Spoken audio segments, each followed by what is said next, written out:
Simplement, donc, bon, les cahiers sont quand même très fragiles, hein. C'est un papier qui est extrêmement fin, l'encre aussi, donc on va les exposer à tour de rôle pour être sûr qu'il n'y ait pas de dégradation voilà, qui puisse se voir.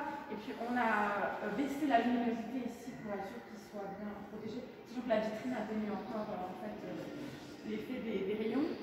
Donc ici, on rappelle en gros un petit peu l'histoire de Richer, expliquer qui il était, son parcours pour montrer qu'il est allé vraiment là, très loin en Europe de l'Est. Et puis les gens pourront consulter sur la borne en fait une partie des mémoires, parce qu'évidemment on ne peut pas laisser les gens demander ça. Et alors là vous voyez, vous pouvez même tourner les pages comme ça. Non, on n'a plus vraiment. Et donc lire comme ça un peu les mémoires. Et alors pour les gens qui ne liraient pas couramment l'allemand du début du XXe siècle, c'est évidemment possible de les consulter sous forme d'extrait. Et sachant que tout ça est également en anglais et en allemand pour que tout le monde puisse avoir accès à ce texte-là. Voilà, exactement. C'est mes scans qui ont été utilisés. Eh ben, et c'est des très beaux scans. Ouais, c'est bien fait. Ouais, c'est... Je fais ma pub. Mais c'est vraiment chouette, quoi. C'est Dominique réincarné. Alors, comme disait Jean-Claude Fafa, si Dominique savait ça, que ses cahiers étaient conservés dans ici. une vitrine blindée, J'espère que ça lui fait il m'a écrit ça. Ou peut-être pas. Voilà. Et donc, au fond, on a quand même fait aussi un petit peu le parallèle avec les mémorialistes bien connus de la Première Guerre mondiale.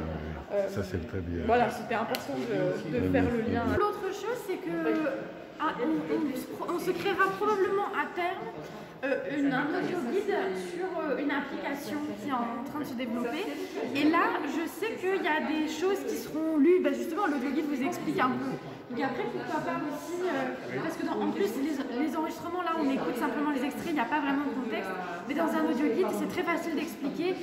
Vous allez maintenant entendre des extraits lus par les arrière-petits-fils de Dominique Richer. Et ça pourrait faire vraiment quelque chose de très très chouette. Là, c'est la Noël, ou je suppose. Comme ça, on peut faire comme ça, oui. C'est du Alors, Schrift. Exactement. Je crois qu'on l'a écrit. Je ne sais plus comment on revient au menu. Normalement, c'était mercredi. non, là, c'est bien fait.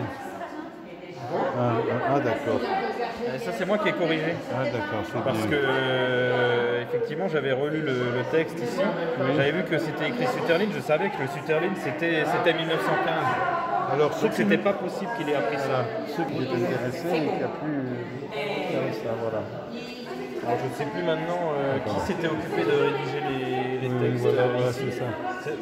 C'est pas moi. Moi, j'ai fait la section suivante et j'ai fait la dernière section. D'accord.